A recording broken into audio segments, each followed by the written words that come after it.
वो जो पहला पहला पठान था वो था कौन और कहाँ पे था?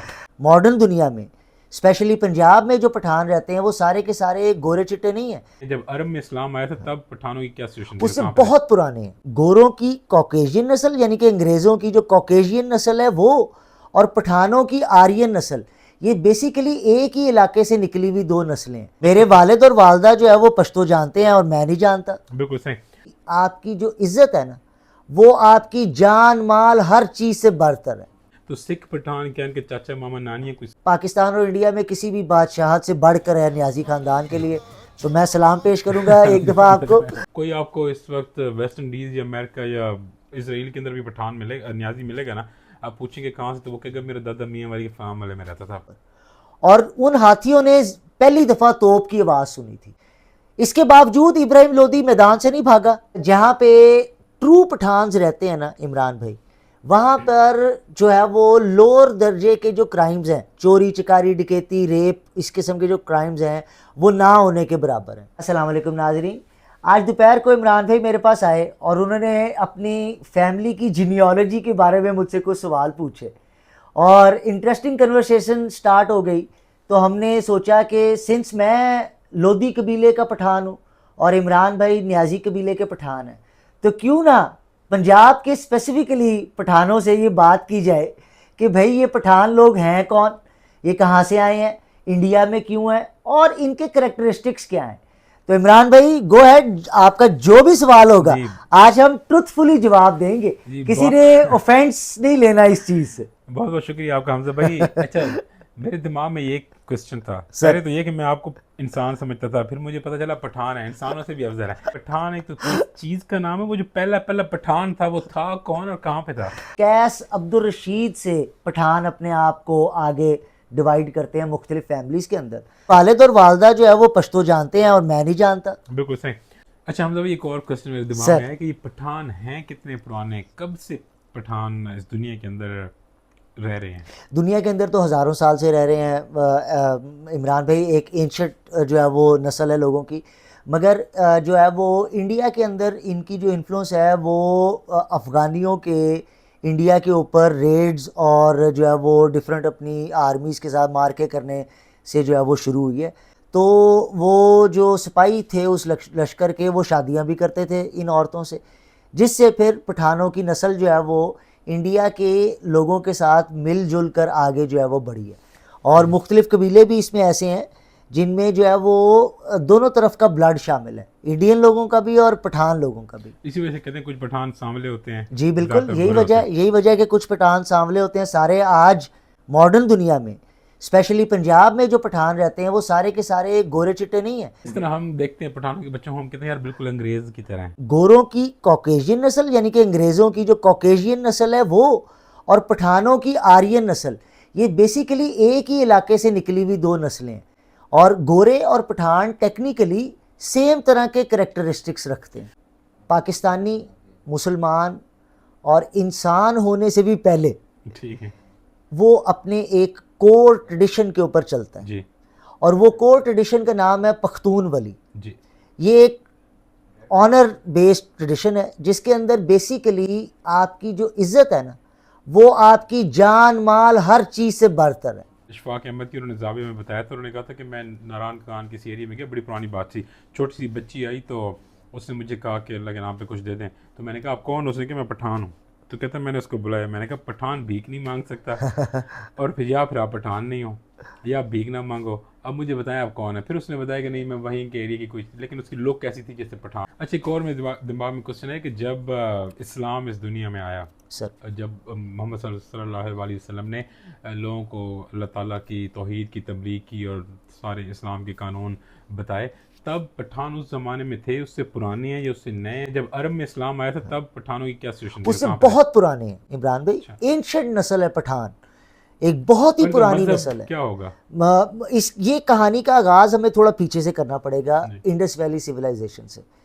इमरान भाई, जो इंडस वैली सिविलाइजेशन का पहला रिलीजन था ना जिसके आज हमें आसार मिलते हैं, उसके बारे में मॉडर्न आर्कियोलॉजिस्ट तमाम ही तकरीबन जो है वो इस बात को मानते हैं कि वो मज़हब दरअसल ऊपर से आने वाली आर्यन कौम अपने साथ लेके आई थी, जो कि उस इलाके के लोगों के कस्टम्स और ट्रेडिशन के साथ मिलकर एक मज़हब उभरा।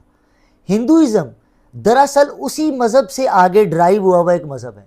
यहाँ तक कि संस्कृत की भी पहली किस्म जो है वो इम्पोर्टेड है, वो इंडिया की जो है वो नेटिव नहीं है। और ये मेरा पॉइंट ऑफ व्यू नहीं है, ये मेन स्ट्रीम आर्कियोलॉजी का पॉइंट ऑफ व्यू है। मेंटेलिटी के हिसाब से जिस तरह सिखों के ऊपर लतीफ़े बने होते हैं ऐसे पठानों के ऊपर लतीफ़े बने होते हैं।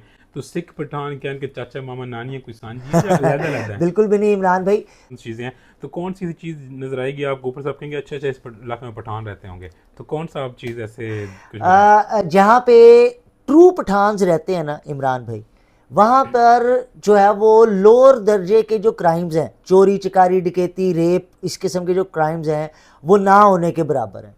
और वहाँ पे जो क्राइम्स होते हैं वो कत्ल व गारत वाले ज़्यादा हैं और ये वाले क्राइम्स कम हैं। तो जहाँ पे आप जो है वो देखेंगे, एक तो ये कि आपको दुनिया में शायद ही कोई पठान नज़र आए जो मुसलमान नहीं है, जी। तकरीबन तमाम मुसलमान हैं। अच्छा, पठानों की 5 अच्छी और 5 बुरी बातें बताएं। पठानों की अच्छी बात ये है इमरान भाई कि जो है वो सच बोलते हैं, झूठ नहीं बोलते। अब जारी बात है, इस बात को कॉन्ट्रडिक्ट किया जा सकता है, मगर ये वो ओवरऑल एक जनरल परसेप्शन है। फिर ये लोग मेहनत काश हैं और सख्त जान लोग हैं। दूसरा, ये औरतों की बहुत ज़्यादा इज्जत करते हैं। तीसरा, चौथा ये अपने दीन के बहुत पाबंद हैं। और लास्टली आप अगर जो है वो इनको देखें तो ये पैट्रियाटिक हैं, यानी कि मुल्क से भी मोहब्बत करते हैं। और हमेशा जो है वो पाकिस्तान के नाम पे 47 से लेके आज तक पठानों ने जो है वो बहुत ज़्यादा जंगों में और मार्कों में पार्टिसिपेट किया है। यहाँ तक कि आज भी आप देखते हैं कि पीटीआई के जो जलसेों की फ्रंट लाइन है वो पठान यूथ है। आर्मी में भी है जी, आर्मी में भी ऐसे ही है।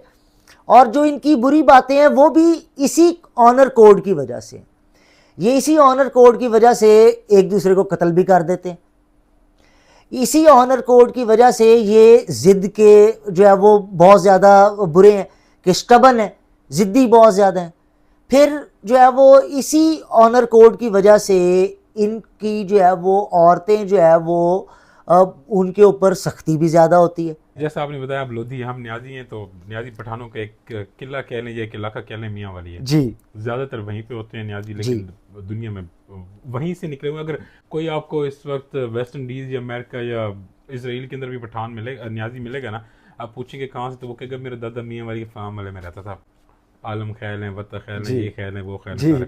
आप इतना लोधी कहाँ पे रहते हैं? लोधियों का शहर कौन सा है? इमरान भाई, लोधी कबीला अफ़गानिस्तान के जो है वो से बिलोंग करता है। बेसिकली काबुल और गिरदोनवा के इलाकों से जो है वो इन लोगों का ताल्लुक़ है। रीजन बड़ा है जहाँ से ये आए हैं, मगर लोधी का मतलब होता है पहाड़ का रहने वाला।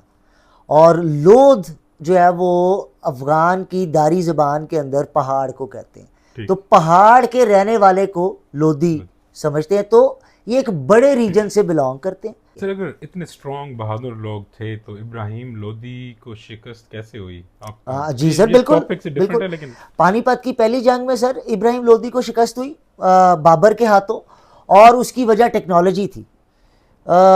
बाबर का छोटा सा लश्कर था, मगर वो यूरोप से गन्स इंपोर्ट करके लाए थे अपने साथ, जिनके अंदर तोपें भी थी और हैंड हेल्ड राइफल्स भी थी। और इब्राहिम लोदी का बहुत ही बड़ा लश्कर था जो कि बेसिकली इंडियन पॉपुलेशन की जो है वो लोगों से बना हुआ था। कहने वाले कहते हैं कि 1000 हाथी फ्रंट लाइन के ऊपर खड़ा हुआ था।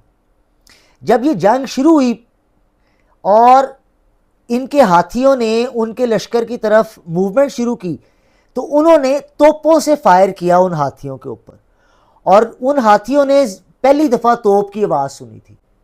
वही हाथी उन तोपों की आवाज़ों से घबरा कर वापस भागे, और माना जाता है कि लोदी लश्कर को जो है वो उन्होंने रोन दिया। इसके बावजूद इब्राहिम लोदी मैदान से नहीं भागा और अपने हाथी के ऊपर लड़ता हुआ दुश्मन के नेज़े से मरा। तो उसकी शहादत को लोदी आज भी याद करते हैं और उसको जो है वो उसकी ब्रेवरी का, एक उसकी बहादुरी की एक निशानी समझते हैं। अच्छा, ये तो आपने बड़ी एक बड़ी इंटरेस्टिंग और बड़ी अच्छी बात बताई। अच्छा, आपकी नज़र में पठानों पे सबसे अच्छा अरूज और सबसे बुरा ज़वाल का वक्त या दौर जी। कब आया होगा और कब हुआ? अरूज इनका इसमें कोई डाउट नहीं है कि इब्राहिम लोदी के दौर का है, जब इन्होंने तकरीबन पूरे तमाम इंडियन सब कॉन्टिनेंट के ऊपर हुकूमत की है। और जवाल में देखें, मैं ये लफ्ज़ इस कौम के लिए इस्तेमाल ही नहीं करना चाहता। जवाल आया ही नहीं है कभी पठानों के ऊपर। ये हमेशा जिस भी इलाके में रहे हैं ज़्यादातर ये डोमिनेंट ही रहे हैं, चाहे तजारत के अंदर हो, चाहे खेती बाड़ी के मामले के अंदर हो, चाहे सियासत और दूसरे सरकारी डिपार्टमेंट्स के अंदर तैनाती का मामला हो, या एजुकेशन का और किसी और चीज़ का मामला हो। ये हमेशा जो है वो सोसाइटी के डोमिनेंट तबके में रहे हैं। मगर मॉडर्न दौर में क्योंकि कास्ट सिस्टम और नस्ल के मामले को जो है वो बहुत बुरा समझा जाता है और ये बैक एंड के ऊपर चीज़ें चली गई हैं, तो अब जो है वो आप समझ लें कि इनका कमज़ोर तरीन दौर मॉडर्न दौर चल रहा है। अच्छा, एक मेरा दोस्त है ईरानी, तो उससे मैंने पूछा ये ईरानियों की नस्ल कब से शुरू हुई, तो वो कहते हैं यार बड़ी पुरानी नस्ल है। फिर उसने बताया कायद आज़म भी ईरानी थे, अलामा बाल भी ईरानी थे। फिर उसने मुझे एक दिन बताया कि अर्तुगरुल गाजी भी, अर्तुगरुल और वो भी ईरानी थे, और जाते जाते वो फिर खालिद बिन वलीद तक चला गया कि वो भी ईरानी थे। तो पठानों का अगर ये कहें कि मशहूर मशहूर नाम या जर्नैल या जो एक तो है ना, अभी हम देखते हैं इस दौर से पहले की बात अगर करें, जिस तरह मुगलिया दौर थे, उससे पहले या आगे पीछे, तो तब ये किस सिचुएशन में होते थे? मतलब इब्राहिम लोदी को तो हमें पता चल गया जी उसके आगे पीछे भी तो होंगे, जी तब जी बिल्कुल।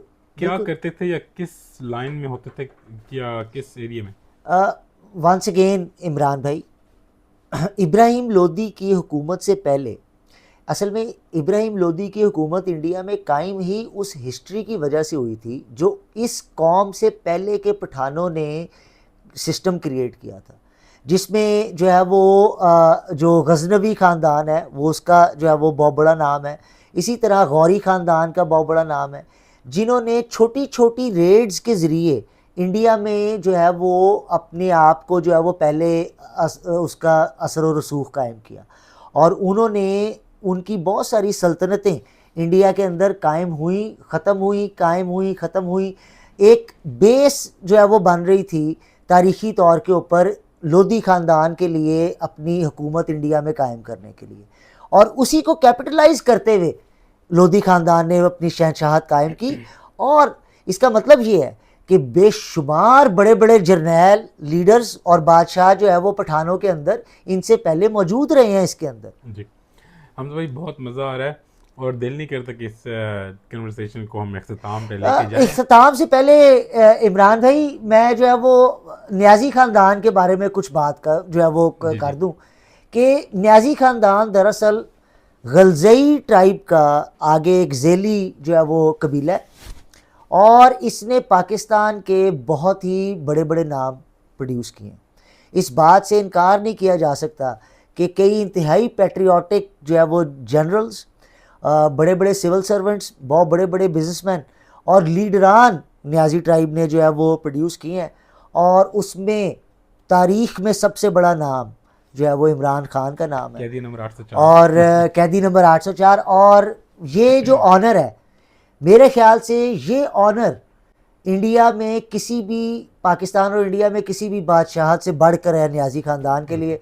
तो मैं सलाम पेश करूंगा एक दफ़ा आपको। इंशाल्लाह ताला अब भी हम ज़िंदगी अल्लाह ताला ने मौका दिया तो हम अलग-अलग एक ट्राइब को डिस्कस बिल्कुल जी करेंगे, बिल्कुल। ताकि अवेयरनेस आए, क्योंकि लोगों को बहुत ज़्यादा लोग कहते हैं कि जैसे शाहिद आफरीदी तो आफरीदी पठान होंगे, या वो मरी है, या वो बुख्ती है, जी या वो ये खट्टक है, इस तरह जी उस तरह, तो फिर हम गंडा पूरा इस तरह डिफरेंट, तो बिल्कुल हम जी बिल्कुल। अलग-अलग कौमों के ऊपर बात करेंगे और इंशाल्लाह ताला उसी कौम बल्कि की जो अपने नाजरीन जो है वो हमें कमेंट्स में जो है वो हमसे रिक्वेस्ट कर सकते हैं कि भाई मैं फलाने ट्राइब का हूँ, तो हमें बताएं कि हमारे ट्राइब की तारीख क्या है। और ग्लैडली जो है इंशाल्लाह वो ताला अल्लाह ताला ने मौका दिया तो उसी ट्राइब के जो मेन बंदे हैं जो इस दुनिया में मशहूर हैं, फॉर एग्जांपल शाहिद आफरीदी कबीले का एक या कोई और जिस तरह मरवत है या कुछ भी, जी तो जी इंशाल्लाह ताला अपनी वीडियो में उन लोगों को लेके आएंगे और वो लोग आपको आप अपनी एक ओवरऑल डिस्कशन, और वो लोग फिर वो ग्राउंड रियलिटीज बताएंगे ऑफ अपने कबीले कोर्स के कहाँ से आए।